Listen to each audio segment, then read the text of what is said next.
நம்ம நல்லா சம்பாதிக்கும் பொழுது ஃப்ரெண்டு வீட்டுக்கு போனால் ஐநூறுரூவா 1000 ரூபாய்க்கு திங்கிறது வாங்கிட்டு போவோம். எங்கள் அம்மா எங்கள் அப்பான்னு சொல்லுவோம்.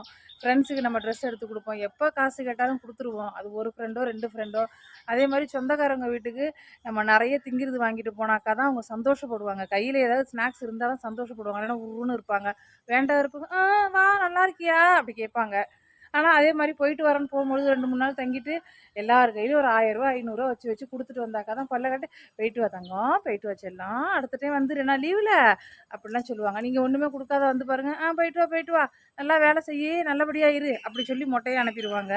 நம்ம இத மாரிலாம் சம்பாரிக்கிற காலத்துல நமக்குன்னு ரூ. 1 சேர்த்து வைக்காம, நம்ம தேவையில்லாம நபர்களுக்கு நெறைய செலவு பண்ணியிருப்போம். அதெல்லாம் சேர்த்து வச்சா நெனச்சு பாருங்க, இன்னைக்கு உங்க கையில 10 பவுன் இருக்கும். எப்படியும் 1 சென்ட், 2 சென்ட் இடம் இருக்கும். அட்லீஸ்ட் சொந்த வீடாவது இருக்கும். அட்லீஸ்ட் கடன் இல்லாத இருந்திருப்பீங்க. உங்க சின்ன வயசுல நீங்க எவ்வளோ செலவு பண்ணீங்கன்னு கமெண்ட்ஸ் விடுங்க. ஏன்னா நான் அந்த மாரி அழிச்சிருக்கேன். அதனால சொல்றேன்.